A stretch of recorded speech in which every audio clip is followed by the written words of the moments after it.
हमारे विभिन्न ज्ञानवर्धक कार्यक्रम देखने के लिए आप हमें अभी सब्सक्राइब करें, बेल आइकन को प्रेस करें ताकि आप देख सकें हमारा कार्यक्रम सबसे पहले। और अधिक जानकारी के लिए फेसबुक पेज को लाइक करना ना भूलें। जय माँ इंद्राक्षी। इंद्राक्षी धाम की ओर से होली पर्व की सभी को बहुत बहुत शुभकामनाएं।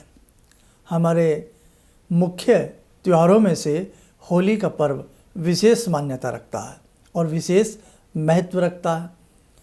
क्या है होली का विशेष महत्व और क्या हम होली की रात्रि में विशेष करना चाहिए, ऐसी बहुत सारी चर्चा आज के इस कार्यक्रम में हमारे सभी साधकों को जानने और सुनने को मिलने वाली है। तो सबसे पहले होली का दहन की रात्रि किस दिन की है, यानी कि होली का दहन किस दिन होगा, ये मैं आपको बता देता हूँ। 28 मार्च सन 2021 दिन रविवार को होली का दहन रहेगा। होली एक, जैसे आप लोग कह देते हैं छोटी होली और बड़ी होली, जैसे कह देते हैं दीपावली और बड़ी दीपावली, लेकिन होली में जो मुख्य रात्रि मानी गई है वो होली का दहन की ही मानी गई है। यानी कि 28 मार्च का होली का दहन रहेगा, जिस दिन होली बंगाली जाती है, और अगले दिन 29 मार्च का फाग रहेगा, जो रंग वाली होली मनाई जाती है। आज के इस खास कार्यक्रम में हम होली का दहन की आपसे बात कर रहे हैं और बहुत ध्यान से आज की संपूर्ण चर्चा को कृपया हमारे साधक जरूर सुनें। सबसे पहले बात, होली, होलाका से ही होली शब्द बना है। होलाका किसको कहते हैं? भुने हुए अनाज को होलाका कहा जाता है। और आपने देखा भी होगा कहीं कहीं अपने अपने रीति रिवाजों के हिसाब से जहाँ होली बंगाली जाती है, दहन की जाती है, तो वहाँ गेहूं की बालियाँ, नवा अन्न, नवा अनाज भुना भी जाता है। आपने देखा भी होगा। अब सबसे पहले होली का हम आपको शास्त्रोक्त महत्व बता देते हैं।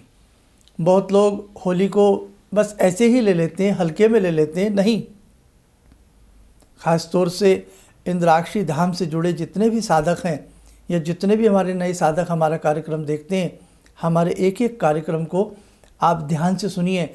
आपको समझ में आएगा अपनी सनातन संस्कृति के बारे में। आपको समझ में आएगा कि हमारे ऋषियों ने कितना महत्व इन सब चीज़ों का बताया है। तो आइए एक झलक हम आपको होलिका के महत्व की भी बताते हैं। कर्म मीमांसा एवं पुराणों के अनुसार होली महोत्सव का आरंभिक नाम होलाका था। महर्षि जैमिनी कृत कर्म मीमांसा शास्त्र में होलाकाधिकरण नामक स्वतंत्र कर्मकांड का वर्णन है। वात्स्यायन ऋषि ने पारंपरिक पर्व होलाका को श्रेष्ठ माना है। लिंग पुराण में फाल्गुन पूर्णिमा को फाल्गुनी की कहा गया है। इसे ऐश्वर्य देने वाली बताया है। हम वराह पुराण की बात करें तो इसे पट्टवास विलासिनी कहा गया है। फाल्गुन शुक्ल अष्टमी से पूर्णिमा तक 8 दिन होलाष्टक मनाया जाता है। बहुत अत्यधिक महत्व हमारे शास्त्रों में होलिका का है। और एक चीज़ आपको और बताएं, होली भारत में ही नहीं, विदेशों में भी अपने अपने रिवाजों के हिसाब से अलग अलग तरीके से ये कई स्थानों पर मनाई जाती है। आइए आपको हम ये भी बताते हैं। होली को विदेशों में भी अलग अलग रूपों में मनाया जाता है। इटली में रेडिका, फ्रांस, जर्मनी, साइबेरिया तथा अमेरिका आदि में इसे हैलोवीन के नाम से जाना जाता है।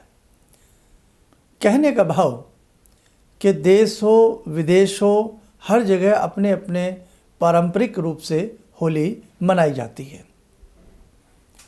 होलिका दहन की जो रात्रि होती है वो विशेष प्रकार से सिद्धिदात्री कहलाती है। नाना भांति के मंत्र इसमें चैतन्य किए जाते हैं, सिद्ध किए जाते हैं। और मैं अपने सभी दर्शकों से, साधकों से कहना चाहूँगा कि होलिका रात्रि में हम किस मंत्र की सिद्धि करेंगे, ये विशेषांक भी आपको हम देंगे। लेकिन ये विशेषांक मिलेगा आपको 28 मार्च की सुबह। आप जानते ही हैं, ये तो खैर जो अभी आप देख रहे हैं ये विशेषांक है। हमारा प्रतिदिन सुबह एक 7 बजे कार्यक्रम आता है ना। तो उस 7 बजे के कार्यक्रम में 28 मार्च जिस दिन होलिका दहन है, उस दिन के कार्यक्रम में हम आपको एक विशेष मंत्र बताएंगे। वो मंत्र आप नोट कर लीजिएगा। और रात्रि में होलिका दहन में के बाद, रात्रि में किसी भी समय होलिका आदि का पूजन करने के बाद आप इस मंत्र की सिद्धि कर सकते हैं। अनेकों प्रकार के कार्यों को ये मंत्र सिद्ध करता है। कौन सा मंत्र है जानने को मिलेगा 28 मार्च के कार्यक्रम में। एक समय था, और आज भी ऐसा अनेकों स्थानों पर होता है, कि जब होलाष्टक लगते थे, उसी दिन उदुम्बुर का एक डंडा लंबा सा ज़मीन में गाड़ दिया जाता था मंत्रों के माध्यम से, और उसके चारों तरफ 8 दिन तक लकड़ियाँ, समिधाएँ, कंडे आदि चुने जाते थे, और विशेष प्रकार से यज्ञ किया जाता था, और विशेष प्रकार के वैदिक मंत्रों को पढ़ करके होली का कार्यक्रम संपन्न किया जाता था। आज तो केवल हम लकीर के फ़कीर बन करके रह गए हैं। ये सारी चीज़ें मिटती जा रही हैं। दूसरी बात, अब आप देखिएगा नाना भांति के संक्रामक रोग होते हैं जब ऋतु परिवर्तन होता है। अब जैसे होली है, ये बसंत ऋतु है, इससे पहले हेमंत ऋतु, शिशिर ऋतु, अनेकों प्रकार की ऋतुएं निकलती हैं। और जब सर्दी के बाद गर्मी का मौसम प्रारंभ होता है, मौसम परिवर्तन होता है, मौसम का चक्र बदलता है, तो नाना भांति के संक्रामक रोग जन्म ले लेते हैं। तो हमारे ऋषियों मुनियों ने एक विशेष प्रकार के द्रव्यों को होली में होमा जाता है। यानी कि अब आप ये देखिएगा कि अब तो ये सब चीज़ें बहुत लोग नहीं समझते हैं बातों को, लेकिन एक समय में भारतवर्ष में एक ही फिक्स समय के अंदर जब होलिका जलाई जाती थी, तो उसमें नाना भांति के दैवीय औषधीय जो जड़ी बूटियाँ थी वो उसमें होमी जाती थी। और उस समय जो आकाश का वातावरण, यानी कि जो वातावरण होता था, उन औषधियों के कारण ऐसा वाष्पीकरण होता था, आकाश सौम्य और शुद्ध हो जाता था। एक ऐसा यज्ञ होता था। और ऋतु परिवर्तन के बाद जो संक्रामक रोग होते थे वो समूल नष्ट हो जाते थे। और होलिका दहन भद्रा रहित होती है, यानी कि जब भद्रिका ना हो तब होलिका दहन की जाती है। और होलिका कभी दिन में नहीं दहन की जाती, ये रात्रि में की जाती है। तो पूरे भारत में एक फिक्स समय पे जब एक विशेष प्रकार का यज्ञ होगा, तो जाहिर सी बात है वातावरण में सौम्यता आएगी, संक्रामक रोग नष्ट होंगे। अब जैसे कोरोना है, संक्रामक रोग है, लगने वाली बीमारी है। तो इस बार आप जहाँ जहाँ आपके आसपास कहीं भी होली बंगाली जाती है, होली दहन की जाती है, तो आज हम कुछ देसी जड़ी बूटियाँ भी बताएंगे।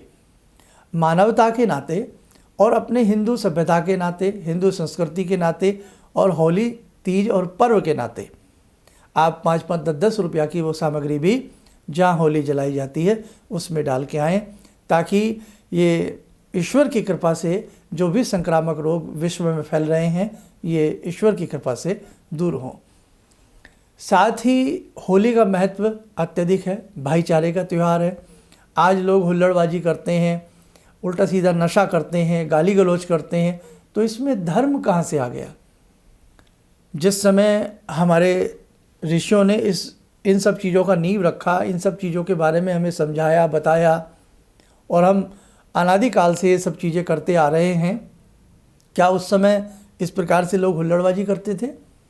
क्या उस समय इस प्रकार से गाली गलौज देते थे, ऐसा व्यवहार करते थे? नहीं। ये आज सब कुछ जो फूहड़पन आ गया है वो हमारी वजह से आया है। हम लोग नहीं समझ रहे हैं अपने धर्म की बातें। तो मेरा आप सबसे यही कहना है, अपने धर्म को अच्छे से समझें, और जो इस प्रकार के लोग धर्म को बदनाम करने का प्रयास करते हैं उनसे बचने का प्रयास करें। खैर, अगले दिन जैसे 28 तारीख की तो होली का दहन है, अगले दिन आप रंगों की होली खेलेंगे बहुत अच्छे से, शालीनता के साथ, देसी रंगों के साथ, अबीर गुलाल के साथ, भाईचारे के साथ, प्रेम के साथ आप अपनी होली को मनाएं। और होली के दिन अच्छे अच्छे घर में पकवान भी बनते हैं, और बनने भी चाहिए। ऐसा कहते हैं जिस घर में होली का दहन के दिन और फाग की होली के दिन, यानी कि पहली दहन होली और दूसरी रंग होली के दिन जिस घर में नाना भांति के पकवान बनाए जाते हैं, उस घर में माँ अन्नपूर्णा निवास करती है। तो कहने का भाव, इतना सुंदर सुंदर हमारे पर्व हैं, हमें वो सारे ज़माने याद आते हैं कि किस प्रकार से लोगों के घरों में पकवान बनते थे। और ऐसी परंपरा हम आज भी अपने घर में हम तो निभाते हैं। हम अपनी बात से बात कर रहे हैं। लोगों के घर में पकवान बनते थे, एक दूसरे के घर जाते थे, कैसे आतिथ्य सत्कार हो जाता था, कैसे प्रेम बढ़ता था, है ना। आज फिर से उस प्रेम की मेरे साधकों, मेरे दर्शकों आवश्यकता है। खैर, ज़्यादा समय ना लेते हुए आगे कार्यक्रम की बात करते हैं। तो हम होलिका की रात्रि में विशेष प्रकार के मंत्र की सिद्धि करें, वो सभी के काम आएगी। 28 मार्च को वो हम आपको सुबह बता देंगे। अब हम बात करते हैं, जब होलिका दहन की जाती है तो वहाँ आपको क्या क्या सामग्री ले जानी है। बहुत परिवारों में होलिका का पूजन सुबह में भी किया जाता है, बहुत अच्छा रहता है। जहाँ होलिका चिन्हित की जाती है वहाँ बहुत लोग कंडे दिन में जा कर के चढ़ाते हैं, आटे की 4 लकीरें उसके चारों तरफ लगाते हैं, हल्का जल चढ़ाते हैं, रोली मोली से आदि से होली माता का पूजन किया जाता है। होली से जुड़े कई प्रसंग भी हैं नाना भांति के, जिसमें से आप सब जानते हैं हिरण्यकश्यप कितना अपने पुत्र से नफरत करते थे, प्रहलाद से। क्यों? प्रहलाद हर समय श्री हरि भगवान विष्णु की सेवा में रहते थे और हिरण्यकश्यप को ये गवारा नहीं था कि वो चाहते थे मैं भगवान हूँ, सब मुझे पूजें, यहाँ से हरि कहाँ आ गए।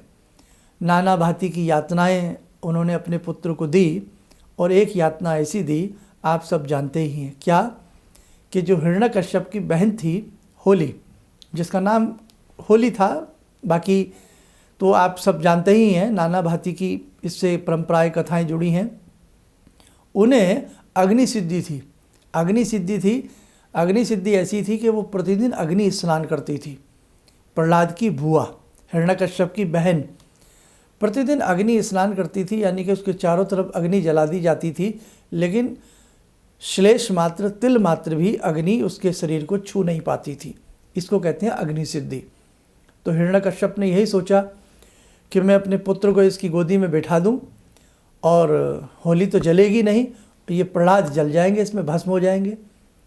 अब हुआ क्या कि लकड़ियों को चिना गया, होली इसमें बिठाई गई और प्रहलाद उनकी गोदी में, बुआ की गोदी में बैठ गए और प्रहलाद अपने प्रभु को याद करने लगे, हरि का स्मरण करने लगे। लकड़ियों को जलाया गया और अग्नि की ज्वालाएं भयंकर प्रलय का रूप ले गईं। सबने सोचा कि प्रहलाद इसमें भस्मसात हो गए, लेकिन हुआ उल्टा। होली उसमें जल कर के भस्म हो गई और प्रहलाद से शरीर से स्वस्थ श्री हरि बोलते हुए बाहर आ गए। भगवान की महिमा है ये, भगवान की महिमा है। होली के साथ ऐसा क्यों हुआ? क्यों ने उसने अपनी सिद्धि का जो प्रयोग किया वो दुरुपयोग किया। हमेशा ध्यान रखना, जब भी आपको कोई मंत्र सिद्धि हो किसी भी मंत्र की, उस मंत्र को हमेशा अच्छे के लिए करना चाहिए। बुराई के लिए करोगे तो आपकी मंत्र सिद्धि काम नहीं आएगी। ना होली के काम आई, ना मंत्र साधनाएं कंस के काम आई। बतेरे तंत्र जानता था वो। रावण तांत्रिक था, कितने मंत्रों को जानता था, कितनी सारी चीज़ें सिद्ध करता था, लेकिन भगवान राम के सामने रावण की एक न चली। तो कहने का भाव, आपकी साधनाएं कितनी भी सघन क्यों ना हो, लेकिन यदि वो अच्छाई में लगाई जाती हैं तो साधनाएं दुगनी हो जाती हैं, फल बढ़ जाता है। और साधनाओं का दुरुपयोग किया जाता है तो साधनाएं घट भी जाती हैं। प्रहलाद सकुशल, तो जिस प्रकार से प्रहलाद की रक्षा भगवान श्री हरि ने करी, उसी प्रकार से होली की रात्रि में हरि का नाम लेना चाहिए, भगवान विष्णु के 108 नाम जपने चाहिए, हरि संकीर्तन करना चाहिए। नाना भांति के जैसे विष्णु सहस्त्र नाम है, विष्णु जी के 108 नाम हैं, विष्णु जी के अनेकों मंत्र हैं, गजेंद्र मोक्ष हैं। ये पढ़ने से भी जैसे भगवान हरि ने प्रहलाद की रक्षा की, हमें भी हमारे संकटों से वो हमारी रक्षा करेंगे। ये कॉमन रूप से सभी साधक भगवान हरि की सिद्धि साधना होलिका दहन की रात्रि में अवश्य करें या दिन में करें, अच्छे लाभ की प्राप्ति होगी। अब दिन में तो आप अपनी अपनी परंपराओं के हिसाब से होली पूजें। जब होली दहन हो उस वक्त में हमें क्या क्या सामग्री चाहिए, आप सामग्री नोट करें। पूजन सामग्री: गंध, अक्षत, जल, पुष्प, धूप, दीप, चंदन, अबीर, गुलाल, तांबुल सुपारी, गुड़, गेहूं की बालें, सरसों के दाने, कच्चा सूत, गिलोय, अगर, तगर, जटामासी, कपूर और घी तेल से कुछ गुथा सना हुआ आटा। ये थी पूजन की सारी सामग्री। अब जहाँ होलिका दहन होती है वहाँ आप पहुँच जाएं, होलिका को नमस्कार करें, उस भूमि को नमस्कार करें, हल्का सा जल का छींटा अपने ऊपर दें, हल्का सा ज़मीन पर जल का छींटा दें और उसके बाद आप जो होलिका, जब वहाँ ब्राह्मण लोग जो भी अपने विधि विधान से होलिका को अग्नि दे करके उसको जलाते हैं, जब वो अच्छे से जलने लगे तो होलिका को प्रणाम करें। और जैसे उसमें भाई आप घर में पूजा पाठ करते हैं, धूप दीप अर्पण करते हैं, तो धूप दीप अर्पण करें। और गुड़ जो भी आप ले गए हैं मिष्ठान नैवेद्य के रूप में आता है, अगर आपने गुंजिया बनाई है तो 1-2 गुंजिया ले जाएं। सभी का, अपने बच्चों का, बड़ों का हाथ लगवा करके स्वाहा बोलते हुए आप मिष्ठान के रूप में इसे, जब हम यज्ञ करते हैं तो यज्ञ में भी एक स्वस्तिकृत आहुति होती है, जो मीठी आहुति होती है, घी और मिष्ठान हलवा आदि रख करके दी जाती है। जो यज्ञ वेदाचार्य हैं वो इन सब बातों को जानते हैं, लेकिन आप सामान्य रूप की मैं बात कर रहा हूँ। ये मीठी आहुति आप स्वाहा बोल करके उसमें गुड़ आदि डाल दें। अब जैसे कि हर प्रकार के संक्रामक रोग दूर हों तो उसके लिए भी आपने क्या करना है, हाथ में जो मैंने ये द्रव्य बताए, जैसे गिलोय बताया है, अगर तगर बताया है, सुपारी बताया है, पान का पत्ता बताया है, ये सारी चीज़ें आप अपने घर का एक सदस्य हाथ में ले ले, यह सभी को थोड़ा थोड़ा आप दे सकते हैं। होली की आप 3 परिक्रमाएं करें और 3 परिक्रमाएं जब होली की आप करें तब आपको एक बात बोलनी है, घर का मुखिया बोल दे, कागज़ पर इस बात को लिख लेना। आपको क्या बोलना है, आइए अब उस चीज़ को भी आप लोग नोट करें। हे होली देवी, तुम बसंत ऋतु और कामदेव की प्रिया हो, मेरे समस्त संकटों का अंत करें, यानी कि मेरे समस्त संकटों को दूर करें और मेरी सविधि पूजा स्वीकार करें।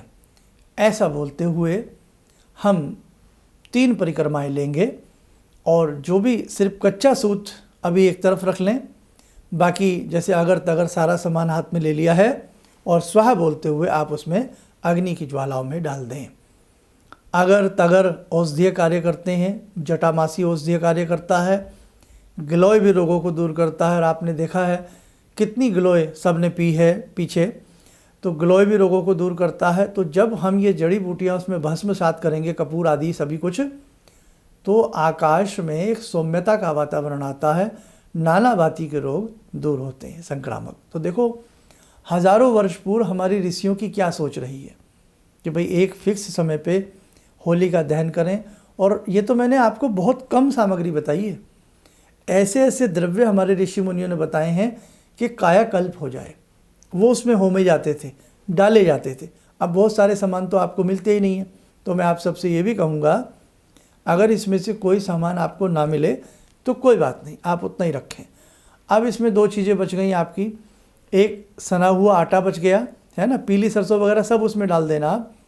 अब जो सना हुआ आटा बचा है उसे बचाएं और कच्चा सूत बचाएं। अब आपको क्या करना है, हल्का सा जल से हाथ धो लें या वैसे ही नमस्कार करें।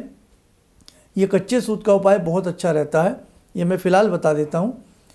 हर व्यक्ति अपनी नाप का कच्चा सूत नाप ले और उस कच्चे सूत को हाथ में रखे और यही कहे, होली से प्रार्थना करे कि मेरे ऊपर जो भी संकट हैं, जो भी बीमारियां हैं, शारीरिक कष्ट हो, मानसिक कष्ट हो, आर्थिक कष्ट हो, वो आपकी कृपा से हे अग्निदेव दूर हो। ऐसा मन में फीलिंग करके, अब बच्चे हैं, बच्चों का आप नाप दें और बस यही सोच लें बच्चों की शारीरिक मानसिक सभी प्रकार के कष्ट दूर हों और उस सूत को गोला सा बना करके अग्नि में भस्मसात कर दें, बहुत अच्छा रहता है।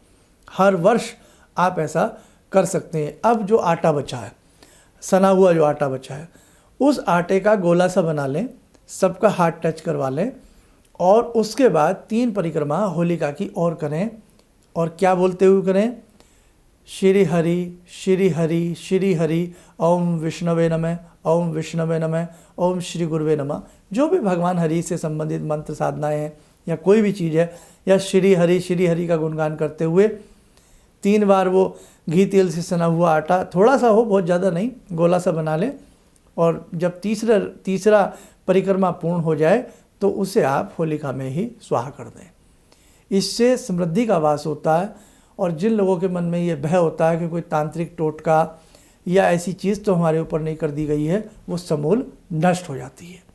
तो ये होलिका दहन की बात थी। अब कुछ और भी स्पेशल उपाय होते हैं जो होलिका दहन की रात्रि में किए जाते हैं। वो क्या क्या हैं? जैसे एक व्यक्ति बहुत बीमार रहता हो, साल भर बीमार रहता हो, तो उसे क्या करना चाहिए? 1-2 उपाय मैं आपको, मुझे लालच आ जाता है कि ज़्यादा से ज़्यादा मैं आपको बताने का प्रयास करूं। तो आइए मेरे साधक उन उपायों को भी जान लें और सुन लें। जो लोग फाल्गुन पूर्णिमा के दिन एकाग्र चित्त से हिंडोले में झूलते हुए श्री गोविंद पुरुषोत्तम के दर्शन करते हैं या मन ही मन उन्हें याद करते हैं, वह निश्चित ही वैकुंठ लोक में वास करते हैं। उपाय नंबर 2, यदि स्वयं को या किसी को भी अत्यधिक भय लगता हो, 1 सूखा नारियल, 2 लौंग, काला तिल, पीली सरसों स्वयं के ऊपर से या जिसको भय लगता है उस पीड़ित के ऊपर से 21 बार उतारकर होली की अग्नि में डालें, भय का नाश होता है। नंबर 3, यदि आपको बार बार हानि हो रही हो, आर्थिक क्षति का सामना करना पड़ रहा हो, अर्थात आर्थिक क्षति हो रही हो, तो होलिका दहन की शाम को मुख्य दरवाजे पर यानी चौखट पर थोड़ा सा गुलाल रखें, गुलाल की ढेरी सी बना लें, उसके ऊपर आटे का 2 मुखा दीपक रखें और उस दीप पर भी थोड़ा सा गुलाल छिड़क दें। वह दीप के सम्मुख हाथ जोड़ करके मानसिक रूप से प्रार्थना करें कि हे दीप देव, आपकी कृपा से मेरे घर में अन्न धन की कमी ना रहे और मुझे आर्थिक हानि न हो, ऐसी प्रार्थना करें।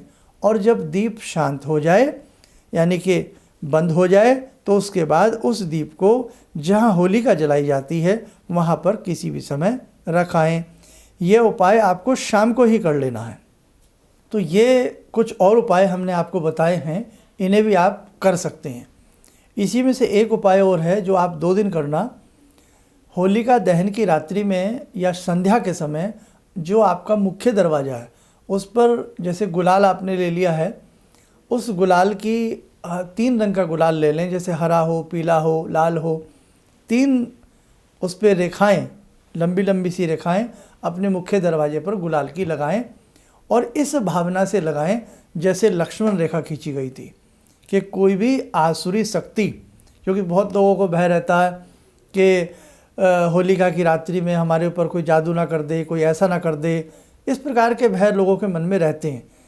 और बिल्कुल बेफिक्र रहें, सुरक्षा होगी आपके घर की, कुछ नहीं ऐसा होता है वैसे जल्दी से। लेकिन फिर भी यदि आपके मन में ये बात है और कुछ लोगों के घर में ऐसी नज़र टोक लग भी जाती है कई बार, तो अपने घर की दहलीज पर 3 रेखाएं बाहर की तरफ निकल करके ऐसे खींच दें, भावना से कि कोई भी ऐसी चीज़ मेरे घर में अंदर प्रवेश नहीं करेगी। 28 तारीख को भी ऐसा करना शाम को, और 29 तारीख को जिस दिन रंग वाली होली है उस दिन भी आपको ऐसा कर देना है। अब देखो, ये बातें तो करीब करीब मैंने सारी इसकी बता दी हैं। अब हम होलिका दहन की रात्रि में किस विशेष मंत्र की सिद्धि करें, होलिका की दहन की रात्रि में क्या क्या और मंत्र सिद्ध किए जा सकते हैं, ये तो मैंने पूरा प्रोसीजर आपको आज के इस कार्यक्रम में तो बता दिया। तो हमारा 28 मार्च की सुबह का कार्यक्रम हमारे 2 चैनल हैं, एक प्रोफेसर धर्मेंद्र शर्मा के नाम से, एक इंद्राक्षी धाम के नाम से। दोनों चैनल देखना ना भूलें, उसमें भी आपको बहुत सारी चीज़ें पता लग जाएंगी। अब जैसे मैंने कुछ पूजन सामग्री इसमें आपको बताई थी, जैसे मैंने गुलाल बताया था, अबीर बताया था, चंदन बताया था, धूप दीप बताया था, तो ये सब पूजा के रूप में जहाँ होलिका चिन्हित होती है वहाँ थोड़ा थोड़ा सारा सबके हाथ से या अपने एक मुखिया रूप में अपने हाथ से सारा चढ़ा देना, बस ये आप ध्यान रखिएगा। और बाकी बहुत ही सुंदर ये पर्व है और बहुत अच्छे से प्रेम से इसे मनाने की आवश्यकता है। लोगों के मन में जो धारणाएं होली को लेकर के गलत पनपती जा रही हैं देखो सभी उपदेश देते हैं, हमारे सभी जितने भी 30 त्यौहार आते हैं हमें ही सबसे ज़्यादा सब उपदेश देने लगते हैं कि होली आ गई है, पानी बर्बाद मत करना, दिवाली आ गई है तो शुगर हो जाएगी, मिठाई मत खाना, है ना। और जब कोई और त्यौहार आता है, शिवरात्रि आती है तो दूध मत बर्बाद करना। मतलब सारे उपदेश सबको हमारे ही 30 त्योहारों में याद आते हैं। और हम आप सबसे कहते हैं ऐसा नहीं है, हम लोग और दिनों भी सबकी हेल्प करते हैं, मदद करते हैं, ऐसी कोई बात नहीं है। बस ये भाईचारे का त्यौहार है, दुश्मन को भी गले लगाने का त्यौहार है, बहुत अच्छे से करें। और हमारी परंपरा में तो हमें रंगों की भी ये बात बताई गई थी कि टेसू के फूलों का रंग सुंदर बनाया जाता था और शुद्ध देशी गुलाल अबीर का प्रयोग किया जाता था, उनसे हम एक दूसरे के साथ होली खेलते थे। लेकिन आज ये मैली कुचैली बातें, इस प्रकार का फूहड़पन किसने पैदा किया है, ये एक क्वेश्चन मार्क लगता है। बस चलते चलते इतना ही कहूँगा कि जिस दिन रंग वाली होली हो, अपने घर में बहुत ढंग से, प्रेम से, उत्सव के साथ, उत्साह के साथ एक दूसरे को शुद्ध गुलाल लगाएं, या हल्दी का रंग बना लें, हल्दी का रंग लगाएं, और या टेसू के रंग बना लें, उसका रंग लगाएं। केमिकल्स के रंगों का कदापि प्रयोग ना करें। और अपनी भाषा पर संयम रखें, खान पान पर संयम रखें। होली के दिन, जो आपकी होली का दहन 28 मार्च की है, 29 मार्च की आपकी फाग की होली है। इन दोनों 30 त्योहारों में अपने बच्चों के संग प्रेम से होली मनाएं। और इन दोनों दिनों में जिन घरों में पकवान बनते हैं, इस प्रकार की चीज़ें बनती हैं, तो उस घर में माँ अन्नपूर्णा निवास करती हैं, कदापि उस घर को नहीं छोड़ती हैं। भूल चूक कुछ मुझसे रह गई हो तो मुझे क्षमा करिएगा। इन्हीं शब्दों के साथ हम अपनी वाणी को विराम देते हैं। ओम श्री गोविंदाय नमो नमः। भगवान से जुड़ो, और भगवान को से जुड़ने का जरिया आपने बताया, बहुत अच्छा लगा, बहुत धन्यवाद। और सनातन धर्म को जिंदा रखने के लिए आप जो प्रयास कर रहे हैं वो बहुत सराहनीय है। हम लोग को मौका मिला है, हम लोग भाग्यशाली हैं जो आपके करीब आने का हम लोग को मौका मिला है।